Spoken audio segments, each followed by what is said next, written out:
नमस्कार, मी राहुल कुलकर्णी. आमच्या ह्या चर्चेतनं किमान मुख्य माध्यम म्हणून शेतकऱ्यांचे प्रश्न तर आम्ही काही हटू देणार नाही आणि सातत्यानं ह्यावरती चर्चा करतो आणि सर्वपक्षीय मंडळीला बोलतोय की तुम्ही ह्यावरती बोला. ठीक आहे, तुमच्या टीका टिप्पणी वगैरे महाराष्ट्र बघतोच आहे. तर आता सगळ्यात जवळपास कृषी उत्पादन करणारे शेतकरी माझ्यासोबत आहेत. आपण लातूरमध्ये आहोत. लातूर एक महत्त्वाची बाजारपेठ आहे. आधी प्रश्न, मुद्दे आणि त्यांच्या अपेक्षा समजून घेऊ आणि नंतर एलाले साहेबांना एक महत्त्वाचा मुद्दा मांडायचा आहे, तो आपण घेऊ. तुम्ही कृषीभूषण आहात, कशाचं उत्पादन, तुमचं नाव काय आणि सध्याचा प्रश्न काय? मी अनिल काशनाथ चिळकर, किल्लारी. माझ्याकडे द्राक्ष बाग आहे, पपई आहे, व्हेजिटेबल आहे. द्राक्ष बागेचं उत्पन्न घेतो आम्ही, पण त्याच्या मोबदला आम्हाला चांगला मिळत नाही साहेब. लोकलला खूप भाव कमी मिळतात, 25 रुपये 20 रुपये भाव भेटतात. त्यासाठी मार्केटसाठी काहीतरी उचललं पाहिजे शासनाने. सर्वसाधारण धारणा अशी असते की त्यातल्या त्यात द्राक्ष उत्पादक शेतकरी म्हणजे श्रीमंत शेतकरी. नाही साहेब, एकरी 4 लाख खर्च आहे साहेब. दर मेंटेनन्स खर्च एकरी 4 लाख. त्याच्या आउटपुट खूप कमी आहे साहेब. खूप बागा कमी झाल्या की लातूर जिल्ह्यातल्या. मला 1 एकरचं गणित मांडून सांगा. फायनली जेव्हा बाजारामध्ये द्राक्ष जातो तेव्हा चित्र काय तयार होतं? भावाचं तर डोमेस्टिकसाठी खूपच कमी रेट आहे साहेब. 15 रुपये 20 रुपये 25 रुपये विकते साहेब द्राक्ष डोमेस्टिकला आपल्या. नाही, माझा प्रश्न काय आहे की 1 एकर द्राक्ष बागेची जेव्हा आपण लागवड करतो तेव्हा सुरुवातीपासून प्रत्यक्षात द्राक्ष जेव्हा 25-30 रुपये मार्केटमध्ये येतात, पहिल्या वर्षाचा खर्च, तिसऱ्या वर्षाचा खर्च, साधारण चित्र काय तयार होतं? पहिल्या वर्षीचा खर्च एकरी 10 लाख रुपये. कसा लागवडीचा कसा सांगा ना, फोड करून सांगा. मांडवाला भांडवाचा खर्च किती? टोटल आम्ही काढले असं एकरी 10 लाख. फोड करून सांगता आलं तर बरं. हां, सांगा. एकरी 5 लाख रुपये मांडवाचा खर्च येतो गेला. हो. ड्रीप आहे, रोप आहेत. ड्रीपला किती खर्च येतो? एकरी 1 लाख रुपये. ठीक आहे, 6 लाख झाले. हां. रोप, लागवड आणि परत औषधाने लेबर, फवारण्या आणि लेबर सगळ्या मिळून एकरी तुमचा खर्च आहे एकरी 10 लाख रुपये पहिल्या वर्षाचा. बाग किती वर्ष चालते? बाग 15 वर्ष. 15 वर्ष चालते. त्यानंतर प्रतिवर्ष किती खर्च करत वाढत जातो? काही एकदा 10 लाख झाली, पुन्हा काय फक्त फवारण्या? वर्षाला मेंटेनन्स 4 लाखापर्यंत येतं एकरी. म्हणजे 15 वर्षात तुम्हाला 15 चोक 60 लाख रुपये हा मेंटेनन्सचा खर्च आहे. पहिल्या वर्षीचा 10 लाख रुपयाचा. हे 15 वर्षाचं गणित झालं 70 लाखाचं. पहिल्या वर्षी उत्पन्न किती मिळतं? पहिल्या वर्षी कमी निघते साहेब, 4-5 लाखापर्यंत. 4-5 टन एकरी, जास्तीत 4 लाखापर्यंत. दुसऱ्या वर्षी, तिसऱ्या वर्षी? ते साहेब भाव खूपच लेवल राहत नाहीत. कधी मायनस होतंय, कधी प्लस. एखादा निसर्गाचा मार असा आहे की कशाचीच खात्री देता येत नाही. गव्हर्नमेंटनी पॉलिसी म्हणून काय करणं अपेक्षित आहे? काय करायला, धोरणात काय करू शकतं सरकार? ते म्हणेल निसर्गाचा कोप आहे. निसर्गाला साहेब काही सवलती दिल्या पाहिजेत. जशा की काय सवलतीची अपेक्षा आहे तुम्हाला? सबसिडी आहे, पुन्हा भावासाठी मार्केटिंग तयार करून दिलं पाहिजे आम्हाला. कारण म्हणजे ॲग्रिकल्चर प्रोसेसिंग युनिट हे महाराष्ट्रात काय नाही आहे बघा. नाशिकसारखा जिल्हा जर तुम्ही उदाहरण म्हणून बघितला तर नाशिकमध्ये काय नाही आहे असं सांगावं लागतं. तिथे प्रोसेसिंगची युनिट झाली, पण मराठवाड्यात त्यात तुलनेने झालं नाही. तुमचं काय भाजीपाला आहे काय? सोयाबीनचे वगैरे आहे. आणि सोयाबीनचं तुमचं नाव आणि हे सांगा. माझं अतुल काटमोरे. बरं, माझं अतुल काटमोरे नाव आहे. सोयाबीनचं जर सध्या गणित घातलं आपण तर सोयाबीनचा खर्च बघता आणि शेवटी आता लागवडीचा खर्च आला, फवारणी आली आणि सोयाबीन काढण्यासाठी आता शेवटच्या टप्प्यात मजुराचा खर्च एकरी 6,000 7,000 आणि काही ठिकाणी तर 8-8 हजार रुपये एका एकरी. एक नुसतं काढणीचा खर्च.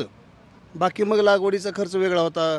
खत असेल, बियाणं असेल, त्याचे पेरणीचा असेल खर्च, फवारणी असेल, पण काढणीसाठी खर्च 8-8 हजारापर्यंत एकरी खर्च गेला होता. आपण 7,000 रुपये बी पकडला आणि उत्पन्न म्हणावं असं नाही. पावसाचं कसं आहे, पडला तर पडला, नाही पडला तर एकदम कंटिन्यू पडत जातो. फवारणी होत नाही किंवा बाबा त्याला वाढीला वेळ भेटत नाही आणि नाही तर मग गॅप पडत जाते परत. आणि एवढा सगळा खर्च करून हे करून शेवटी आजचं जर मार्केटचं ही काढलं, भाव काढला, बाजारभाव, आणि प्रत्येकाची परिस्थिती अशी नाही की साठवण करू ठेवू शकते. बरोबर. त्याच्यामुळं प्रत्येकाचं हातावरचं पोट आहे. काढल्यानंतर ते मार्केटला घालणं कामच आहे. कारण सगळं पुढचं जे आहे, घर चालवायचं असेल, काय करायचं असेल, त्याच्यासाठी त्यांना ते ठेवायला जमत नाही. आणि ते जर आत्ताचा जर भाव काढला, मार्केट भाव, तर त्याच्यात खर्च पण निघणं अवघड आहे. सध्या ह्या वर्षीचं जर गणित घातलं तर एकदमच पाऊस. सोयाबीन सोडून अजून काय करतो? भाजीपाला करतो? भाजीपाला करतो. भाजीपालाचं मुख्य भाजीपाला आहे तुमचा. टोमॅटो आहे, टोमॅटोचं तसंच आहे. खर्च तर करावं लागतं जेवढं आहे तेवढं. टोमॅटोचं गणित महाराष्ट्राला सांगा, कारण इथे जवळ टोमॅटोचं एक मोठं बाजारपेठ आहे. टोमॅटोचा 1.5 लाखापर्यंत खर्च आहे समजा, एकरी एकरी 1.5 लाखापर्यंत.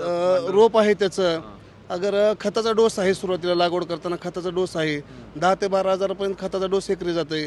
रोप आहे, त्याच्यानंतर तार आहे, बांधणीचा खर्च आहे, लेबर आहेत. ह्या सगळ्या गोष्टीचा खर्च केल्यानंतर एकरी कमीत कमी 1.5 लाखापर्यंतच्या पुढं खर्च जाते.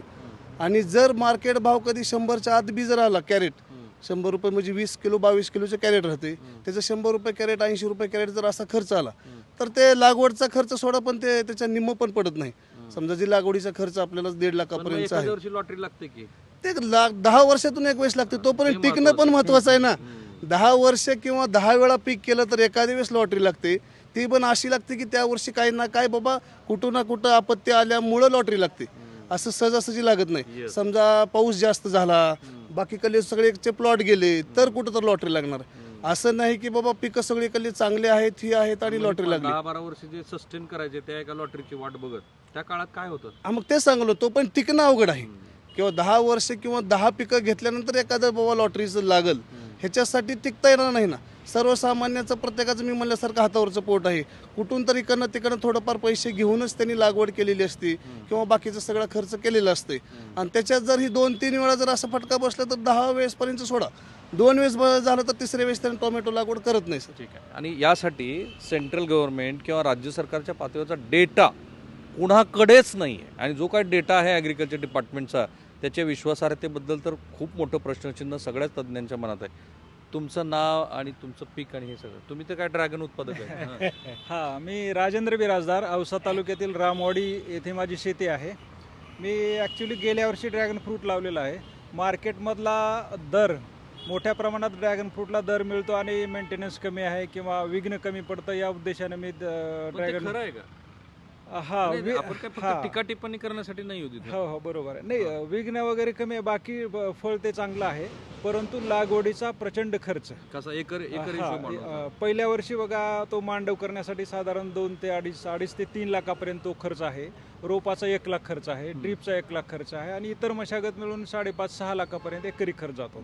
परंतु आमचं शेतकऱ्याचं कसं व्हायला लागले, तो मिळणारा 150 भाव शेतकऱ्यांना असं ऐकून असतो आपण युट्यूबचे चॅनल बघून वगैरे वगैरे. परंतु ॲक्च्युली मी गेल्या 3 वर्षाचं आकलन केलं, दरवर्षी 20 रुपयाने दर ड्रॅगन फ्रूटचा कमी होत चाललेला वाढली असेल. हा, मग लागवड वाढायला लागली. त्यामुळे तो खर्च जो आहे, खर्च पाहता आणि दरवर्षी 20 रुपयाचा रेट जर कमी होत गेला तर थोडीफार आता चिंता वाटू लागलेली आहे. राईट. त्यामुळे शेतकऱ्यांनी सगळा अभ्यास करून सगळं म्हणजे त्या दिशेनं पावलं हा जो टाकावं असं फीडबॅक आहे वाटतं. हा कधी कुठल्या सरकारी यंत्रणेकडे जातो का, की असं आता लागवड वाढत चालली आहे हा, आणि धोरणात काही आपल्याला स्टोरेज वाढवण्याच्या दृष्टीनं प्रोसेसिंग? नाही, शेतकरी कसं आहे, कुठलं तरी चॅनल बघून एकमेकाचं कुठंतरी पेपरची बातमी बघून त्या दिशेने मेंढरासारखं पळायला लागतात आणि मग त्या पिकाची किंवा फळाची लागवड जास्त प्रमाणात होते. तसं यावरती थोडं नियंत्रण असावं आणि शेतकऱ्यांना परिपूर्ण मार्गदर्शन मिळत नाही. शेतकरी म्हणजे एकमेकाचं बघूनच पळतो असं मला वाटतं. ठीक आहे. तुमचं कुठलं क्रॉप आहे? मी कोरडवाहू, मी नवनाथ एमले. हे सगळ्या कोरडवाहू शेतकऱ्याचे प्रतिनिधी आहेत. हां, काही नाही, माझ्याकडे सोयाबीन, तूर किंवा आता मला म्हणजे तुरीचं गणित मांडून सांगा. हां, तर तूर कसं आहे, पाऊस जर का अवकाळी पडला तर तूर पिकत नाही किंवा उबळून जाते. आणि जर सीझन चांगला असलं तर तुरीचं उत्पन्न बरं आहे. पण एकरी म्हणजे एक रान 5-6 तयार कट्टे करण्यापासून रान काढणीपर्यंत. काढण्यापर्यंत खर्च जास्त होतो. किती होतो सांगा की मला. रान तयार करायचे, पिशवी आणायची, पेरायची, फवारण्या करायच्या. एक 4,000 खर्च येतो आणि रासनी वगैरे सर्व जर म्हणलं तर 6,000 रुपये खर्चापर्यंत जातो एकरी. आणि त्या मोबदल्यात उत्पन्न जर चांगलं झालं तर बऱ्यापैकी फायदा होतो. परंतु सोयाबीनमध्ये फार नुकसान होते. पण आपला हा पट्टा पूर्वी तुरीचा होता, ते उत्पादन तेवढं तुरीची लागवड उत्पन्न का कमी झाली?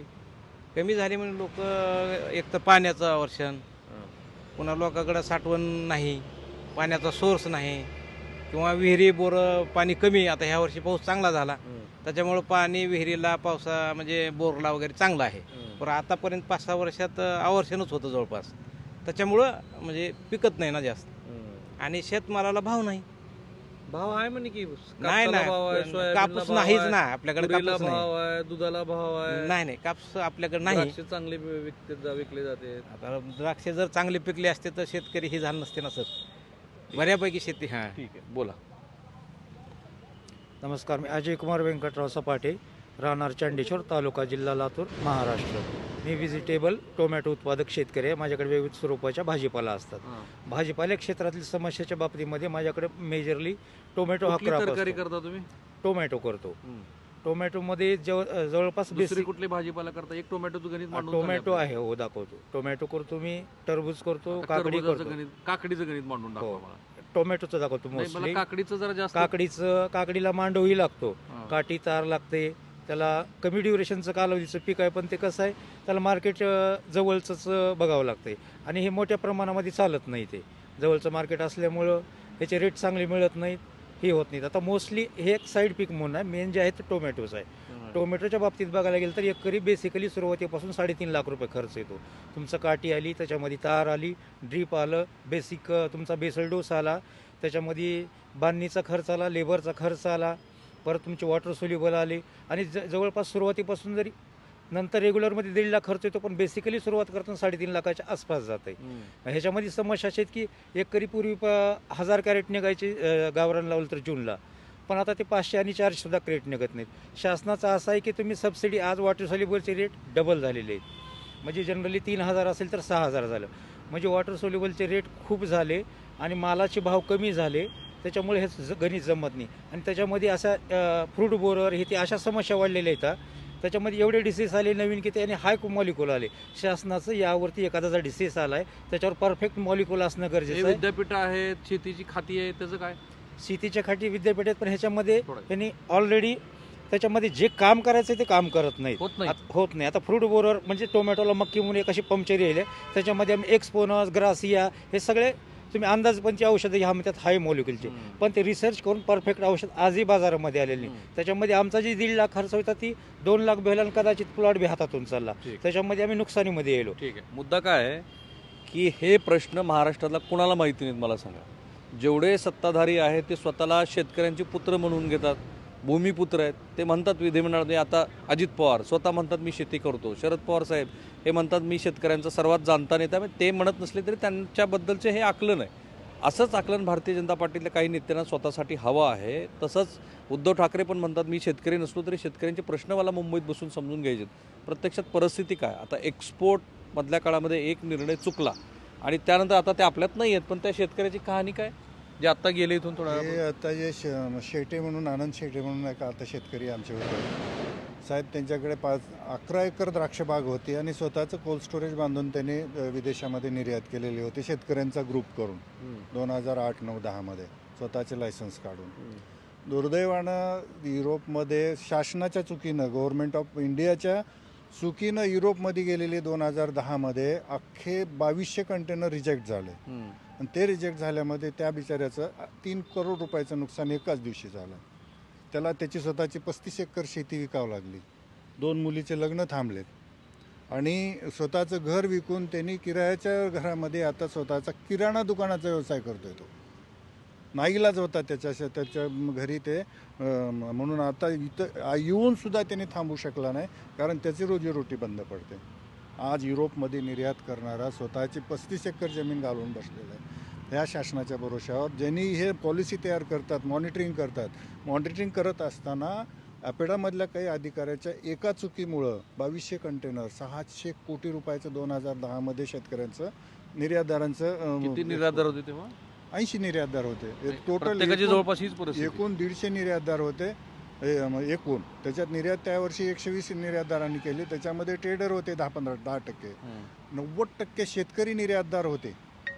त्याच्यातल्या 100% शेतकरी, जेवढे शेतकरी निर्यातदार आहेत त्यांची सगळ्यांची कहाणी हेच आहे. ठीक. आता त्यातला पुढं त्याबद्दल सर्वोच्च न्यायालयाचा निवाडा पण आला का हायकोर्टात आला?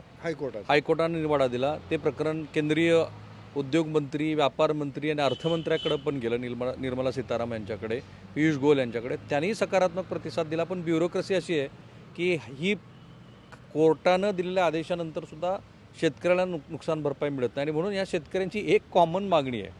खरं म्हणजे त्या मागणीला तसा घटनात्मकदृष्ट्या फारसा आधार नाही आहे. कारण सगळेच जर शेतकऱ्यांचे भूमिपुत्र असतील तर ते म्हणतील वेगळ्या शेतकऱ्यांच्या आमदाराची गरज काय. याच्यामध्ये एक माझी म्हणजे प्रामाणिक आणि तळमळीनं मांडणी प्रत्येक ठिकाणी आपल्यासारख्या माध्यमातून किंवा एखाद्यामध्ये एवढे सगळे शेतकरी पुत्र म्हणून सगळे ज्यावेळेस प्रशासनामध्ये याच्यामध्ये राजकारणामध्ये किंवा जे धोरणकर्ते बनत आहेत, पण तिथं गेल्यानंतर अजिबात शेतकऱ्याविषयी कुठल्या प्रश्नावर त्यांना वेळ नाही आहे. तळमळ असू शकते पण त्यांना वेळ नाही आहे. त्यांना दुसरे विषय नाही 90% जास्त आहेत, 10% पण वेळ ह्या विषयाकडे देण्यासाठी आहेत. मग तुमचं म्हणणं काय. माझं म्हणणं असं आहे की ज्या पद्धतीनं शिक्षक आमदार हां. 1% शिक्षक नाहीत, पण त्यांच्या वेलफेअरसाठी, त्यांच्या पगारीसाठी किंवा त्यांच्या भवितव्यासाठी प्रत्येक विभागाला एक आमदार दिला ना तुम्ही, म्हणजे ते घटनेत बसतो का नाही मला माहीत नाही, पण ज्या काही प्रोसिजरमध्ये शिक्षकांसाठी एक आमदार दिला तुम्ही, ते परत स्वराज्य संस्थेसाठी एक आमदार दिला, स्थानिक स्वराज्य. स्थानिक स्वराज्य तसं संस्थेसाठी. तुमचं असं म्हणणं आहे? तसं शेतकऱ्यांसाठी प्रत्येक जिल्ह्यामध्ये जेवढ्या त्या जिल्ह्यामध्ये 7-12 शेतकरी त्याचे मतदार असावेत हां. फक्त, म्हणजे त्याला बाकीचा कुणाला काहीच नको. आणि त्या आमदारांनी त्या जिल्ह्यातल्या जी काही पिकणारे मुख्य क्रॉप आहेत त्या क्रॉपवरलं रिसर्च, बियाणं, त्याचं ते प्रोडक्शन आणि त्याचं मार्केटिंग आणि शेतकऱ्यांचे प्रश्न त्यांनी प्रायोरिटीवर प्रत्येक जिल्ह्यातल्या त्या शेतकरी आमदारांनी विधानसभेतही मांडावा आणि त्यांनी ते सगळं करून घेऊन विद्यापीठाकडनं ह्या शेतकऱ्यांचं आयुष्य बदलायचं असेल हां. तर असे जे 35 जिल्हे आहेत ते 35 आमदार हे फक्त शेती ही आणि नवीनच शेतकरी. मागणी आली की 35 जिल्ह्यामध्ये 35 आमदार, त्यांनी काय खरंच फरक पडेल का. जरूर फरक पडेल सर. जसं शिक्षक आमदार जसं आहेत ना तसं शेतकऱ्याचा आमदार एक जरूर असला पाहिजे सर. त्याला फक्त शेतकऱ्याचं 7-12 शेतकऱ्याचंच त्याला हे काय वाटतं support तुम्हाला? पाहिजे. शेतकरी आमदार असणं गरजेचं आहे, कारण आमच्या ज्या अडचणी आहेत प्रत्येकजण जाऊन तिथं मांडू शकणार नाही, पण त्या व्यक्ती आमदारापर्यंत आम्ही पोहोचून आम्ही आमच्या समस्या सांगू शकू आणि ते गरजेचंच आहे. ठीक आहे. शेतकरी आमदार राहिले तर हक्काने ते शेतकऱ्याचे प्रश्न मांडणार, विधानसभेत जी प्रश्न पोचायला पाहिजे. बाकी आमदार आहेत पण त्यांनी कितपत दुसरेच प्रश्न मांडतात. शेतकऱ्याबद्दल कुणाला जास्त कळवळा असं एवढं वाटत नाही. शेतकरी आमदार राहिला हक्काने ते मांडणार. हे प्रातिनिधिक अशा या सगळ्या प्रतिक्रिया आहेत. प्रश्न एवढाच आहे की अशा पद्धतीची मागणी महाराष्ट्र राज्याच्या स्थापनेनंतर 1960ला आपलं राज्य अस्तित्वात आलं, एवढ्या वर्षानंतर आपण करतोय. मग आजवर ज्यांनी महाराष्ट्राचा राज्यकारभार चालवला त्यांनी शेतकऱ्यासाठी काय केलं. अर्थात ते सर्वस्वी त्याला दोषी आहेत असं मी अजिबात मानत नाही. कॅमेरामन निकेतन मानेसह मी राहुल कुलकर्णी, NDTV मराठी, लातूर.